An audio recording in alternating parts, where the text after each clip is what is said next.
Hi, I'm Chelsea Komlo, and I'm here to present joint work with my collaborator Ian Goldberg. And today we're going to be presenting FROST, Flexible Round Optimized Schnorr Threshold Signature Schemes. And this work is joint work between CRISP at the University of Waterloo and the Zcash Foundation.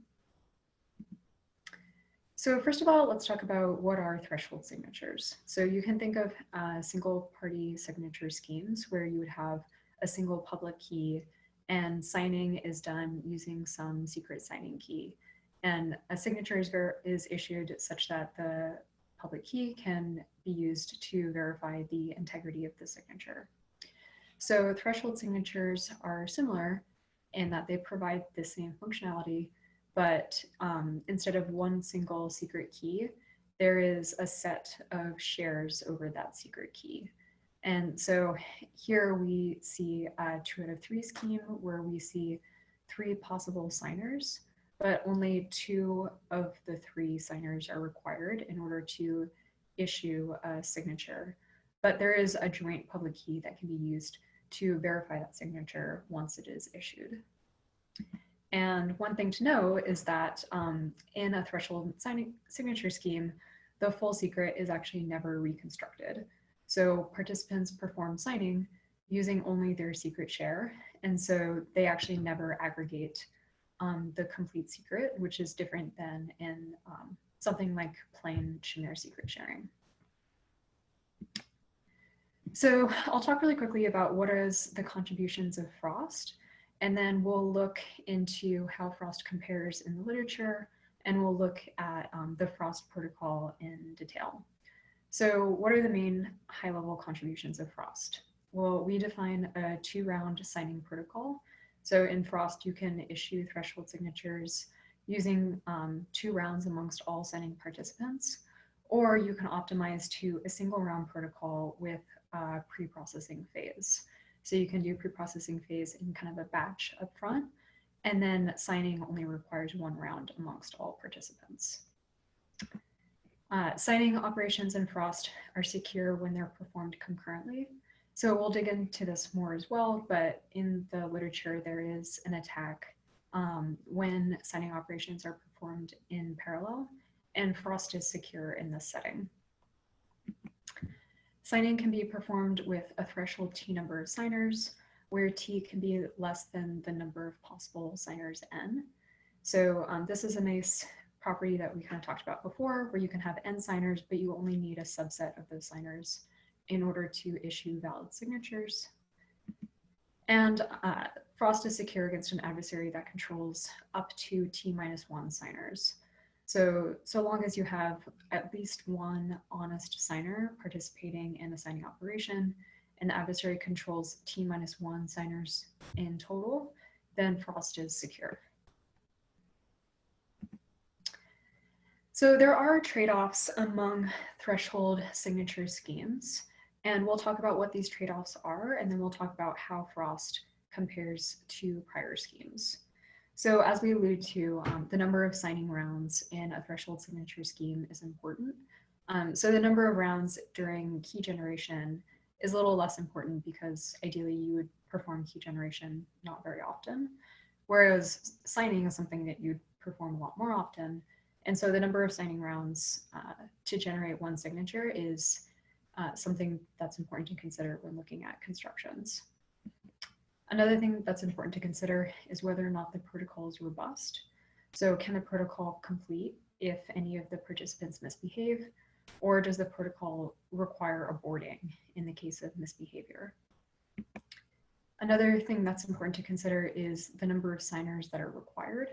So as I said before, you could have N total signers. So does the signature scheme require all N, or can some subset be used?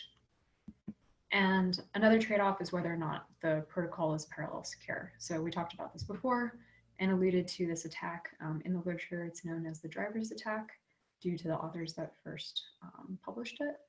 And so one thing to think about is whether or not signing operations can be done concurrently without a reduction in security. So how does FROST kind of stack up against prior schemes in the literature? So here we show how Frost compares to two Schnorr-based threshold signature schemes. There are lots of other signature schemes in the literature, but here we look specifically at those which produce plain Schnorr signatures. And so first is the Stinson and Strobel scheme. They require 4 rounds among participants in order to issue a signature. Their scheme is robust, and they only require T number of signers, and the scheme is secure in a parallelized setting. So, and then another prior scheme is that by Gennaro et al. And similar to Frost, they also require one signing round among signers with some pre-processing phase. Their scheme is not robust, so if any of the participants misbehave, the protocol must abort. But they require all n possible signers to participate, and their scheme is not secure in a parallelized setting.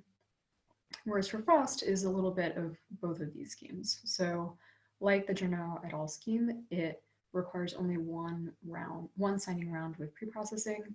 It is not robust. It requires only T number of signers where T is less than or equal to N, and it is secure in this parallelized setting.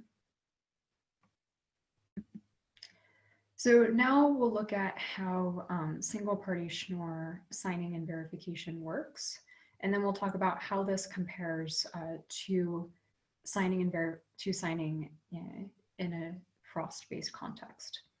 So for single party Schnorr, there's a single signer, as said, and they'll start with a key gen. They'll start by performing key generation. So little x is the secret key and y is the public key. And then some verifier will ask them to sign some message M with respect to their public key Y. And so what the signer does to start is they will generate some nonce K, and this nonce is private. And then they'll generate some public commitment R to that nonce. And then they'll generate some challenge C, which here we show as the hash of the commitment, the public key, and the message. There's some variance in the literature about how this challenge is generated. Here we use the notation that we use in the Frost paper. So here this challenge is with respect to the commitment, the signer's public key, and the message. And then they'll generate the response where they'll use this nonce K in conjunction with the challenge, and then X, their long-lived secret signing key. And they'll send that response. So the signature here is the tuple, the public commitment R, and this response Z. And the signature is over with respect to this message M. And so to verify the signature, to start, what they'll do is the verifier will rederive the challenge. And then they'll use that challenge in conjunction with the response and in conjunction with the public key to find what should be the public commitment R primed. And they'll output whether or not the public commitment that is in the signature is equal to this R primed. And if it is equal, then they know that that signature is valid. If it's not equal, then the signature is invalid. So let's see how this compares to Frost. So in Frost, key generation can be performed either by a trusted dealer or by some distributed key generation protocol. So either one of these can be used. It really depends on the trust required for the implementation. So if keygen is performed by the trusted dealer, it's a little simpler. Distributed key generation is a little more complicated, but it allows such that no participant is more trusted than any other participant. So it really depends on the context of use.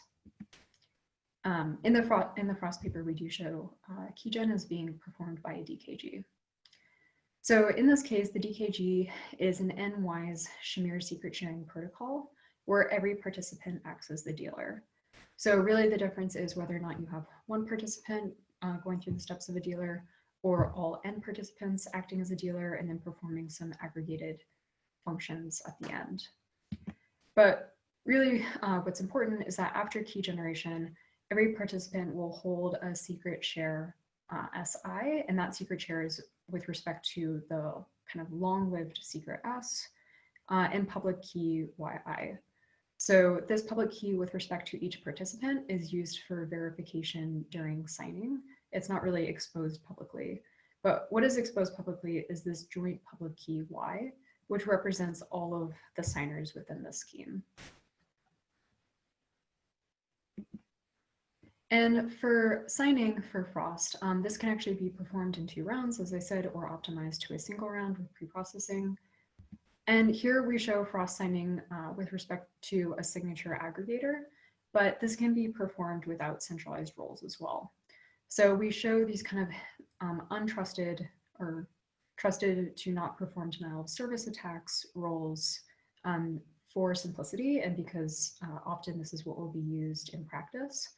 But participants can perform all of these operations without these centralized roles if they want.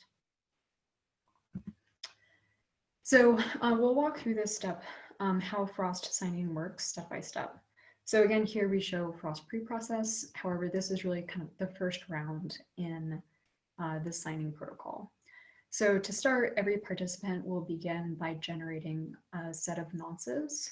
So here, differently to single party Schnorr, they'll generate 2 nonces. Here, this dij, little dij and little eij. And then they'll generate 2 commitments to those nonces. And they'll store these locally. And then they'll publish the public commitments to some place. So again, if you didn't want this to be a batched round, they would just send this to all of the other signing parties, or these can be cached. These public values can be cached for future use.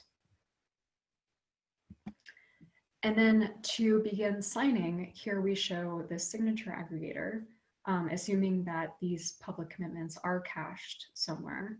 And what they'll do is they'll pick the participants to that will participate in the signing round.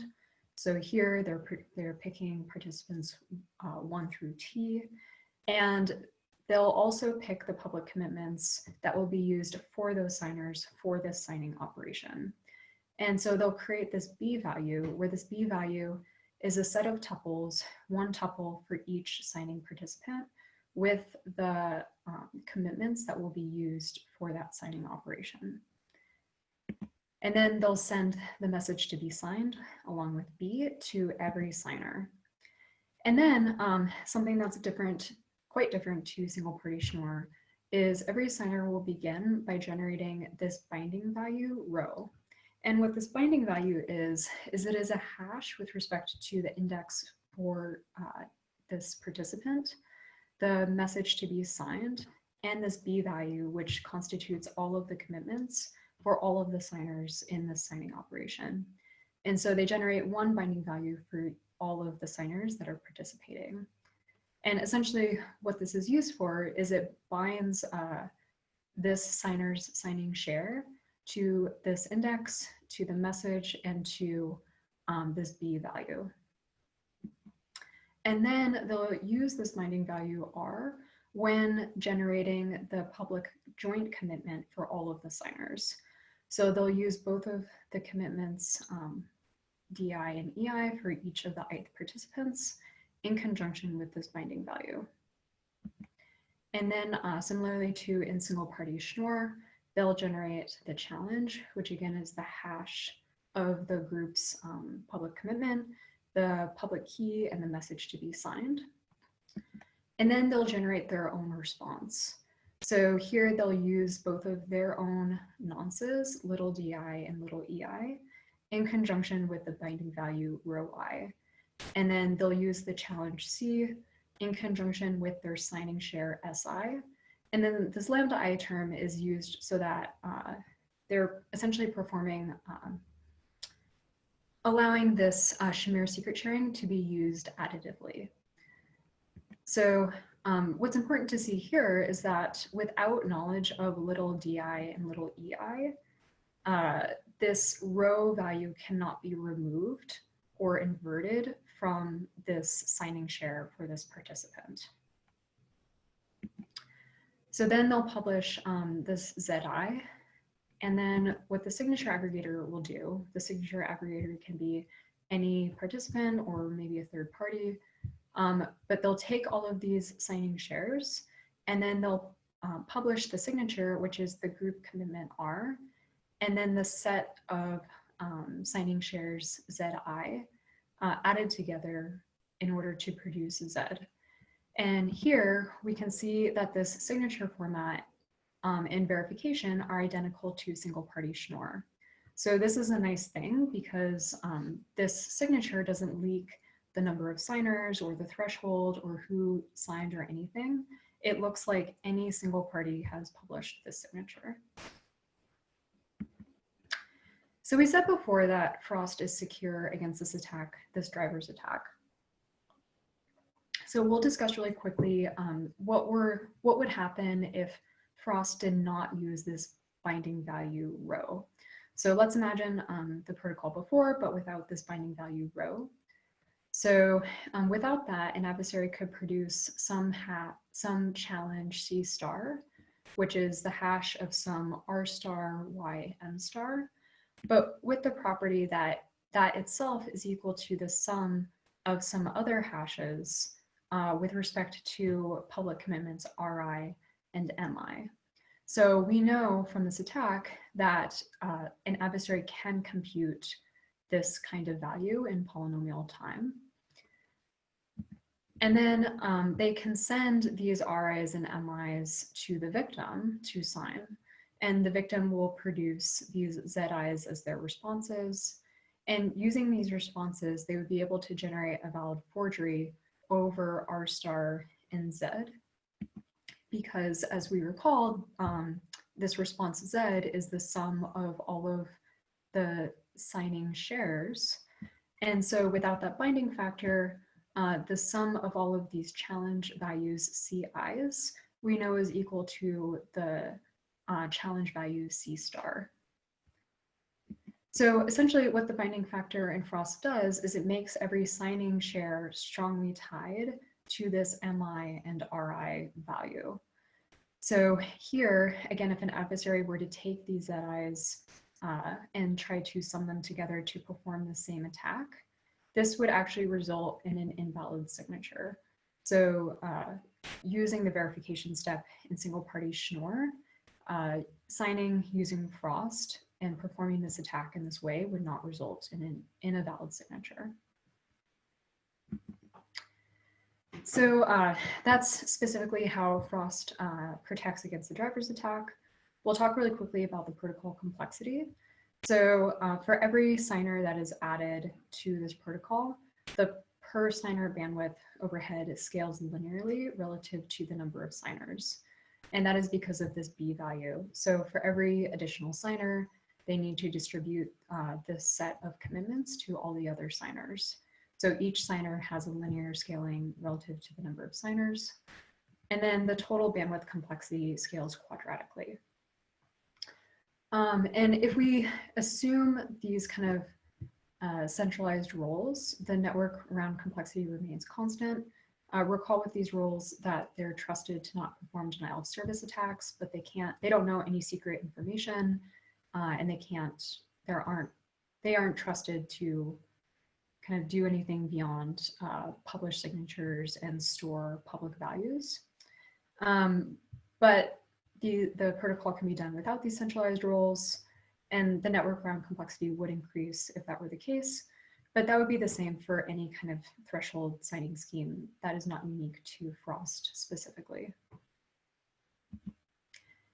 And so before we talked about how Frost protects against the Drijvers attack specifically, but in the paper, we do prove the existential unforgeability under chosen message attack.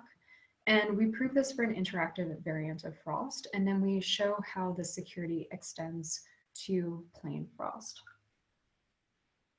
And the reason why we prove UFCMA against this interactive variant is to allow for parallelism in our simulator. So really the only difference between these two variants is that the binding value in our interactive variant is generated via a one-time VRF. Whereas recall that in our plain variant, this row value is generated via a hash function. And so both of these allow this row I to be generated deterministically and unpredictably. So we sort of rely on these same properties between these two variants. And we refer to the paper for more details on our proof. So what is exciting about Frost is that there are already real-world applications.